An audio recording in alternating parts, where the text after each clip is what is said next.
সরকারের পক্ষ থেকে দাবি মেনে নেওয়ার আশ্বাস দেওয়া হয়েছে। তবে ৩ দাবি মেনে প্রজ্ঞাপন দিতে বেলা ২টা পর্যন্ত সরকারকে আলটিমেটাম দিয়েছেন আন্দোলনকারী এমপিওভুক্ত শিক্ষকরা।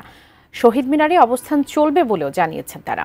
এই মুহূর্তে সেখানে আছেন সহকর্মী মোহসেন কবির, যুক্ত হচ্ছে তার সঙ্গে। মোহসেন কবির, আলটিমেটামের সময় খুব বেশি আর নেই, সরকারের পক্ষ থেকে যে যতটুকু আশ্বস্ত করা হয়েছে, এরপরও তারা আসলে কি বলছেন?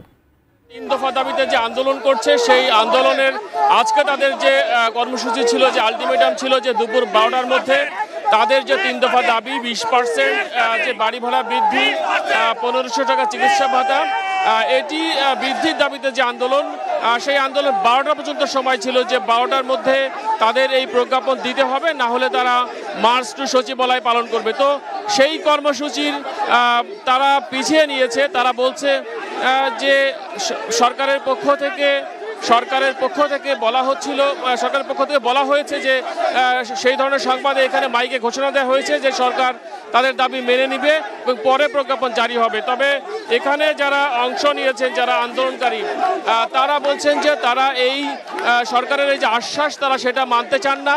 তারা অবিলম্বে প্রজ্ঞাপন জারি করা না হলে তারা তাদের আন্দোলন চালিয়ে যাবেন। তবে এখন পর্যন্ত তারা ২টা পর্যন্ত সময় দিয়েছে সরকারকে, যে ২টার মধ্যে, যেহেতু সরকার বলছে, সরকারের প্রতিনিধিরা জানিয়েছে যে তারা শিক্ষকদের এই দাবি মেনে নেবেন, তো সেই জন্য তারা আন্দোলন প্রত্যাহার না করে তারা ১২টার বদলে তারা দুপুর ২টা পর্যন্ত এখানে অপেক্ষা করতে চান। ২টা পর্যন্ত অপেক্ষা করার পর তারা চাচ্ছেন যে এই সময়ের মধ্যে যেন প্রজ্ঞাপন জারি করা হয়।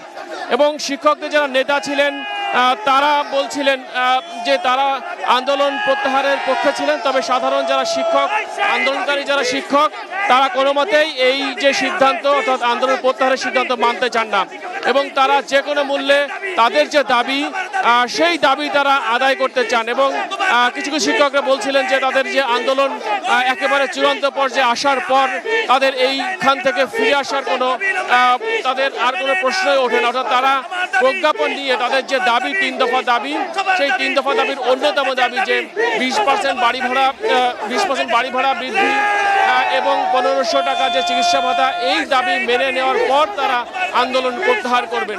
তো তারা ২টা পর্যন্ত এখানে থাকবেন।